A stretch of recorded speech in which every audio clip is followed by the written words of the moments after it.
एक बार बादशाह अकबर, बीरबल और सभी मंत्रीगण दरबार में बैठे हुए थे। सभा की कार्यवाही चल रही थी।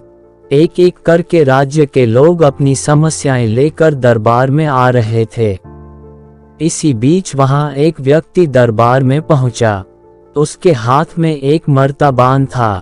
सभी उस मर्तबान की ओर देख रहे थे। तभी अकबर ने उस व्यक्ति से पूछा, क्या है इस मर्तबान में? उसने कहा, महाराज, इसमें चीनी और रेत का मिश्रण है। अकबर ने फिर पूछा, किस लिए? अब दरबारी ने कहा, गलती माफ हो महाराज, लेकिन मैंने बीरबल की बुद्धिमत्ता के कई किस्से सुने हैं। मैं उनकी परीक्षा लेना चाहता हूँ। मैं ये चाहता हूँ कि बीरबल इस रेत में से बिना पानी का इस्तेमाल किए चीनी का एक एक दाना अलग कर दें। अब सभी हैरानी से बीरबल की ओर देखने लगे। अब अकबर ने बीरबल की ओर देखा और कहा, देख लो बीरबल, अब तुम कैसे इस व्यक्ति के सामने अपनी बुद्धिमानी का परिचय दोगे? बीरबल ने मुस्कुराते हुए कहा, महाराज हो जाएगा, ये तो मेरे बाएं हाथ का काम है। अब सभी लोग हैरान थे कि बीरबल ऐसा क्या करेंगे कि रेत से चीनी अलग अलग हो जाएगी। तभी बीरबल उठे और उस मर्तबान को लेकर महल में मौजूद बगीचे की ओर बढ़ चले। उनके पीछे वह व्यक्ति भी था। अब बीरबल बगीचे में एक आम के पेड़ के नीचे पहुंचे। अब वह मर्तबान में मौजूद रेत और चीनी के मिश्रण को एक आम के पेड़ के चारों तरफ फैलाने लगे। तभी उस व्यक्ति ने पूछा, अरे ये क्या कर रहे हो?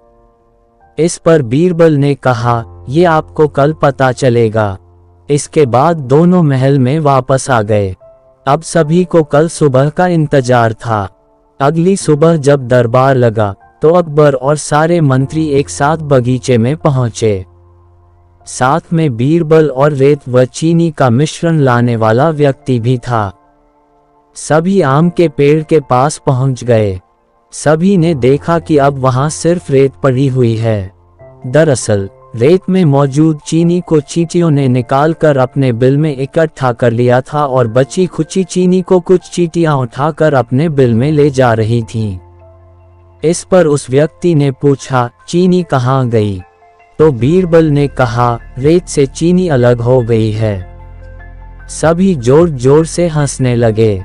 बीरबल की यह चतुराई देख अकबर ने उस व्यक्ति से कहा, अगर अब तुम्हें चीनी चाहिए तो तुम्हें चींटियों के बिल में घुसना पड़ेगा। इस पर सभी ने फिर से ठहाका लगाया और बीरबल की तारीफ करने लगे।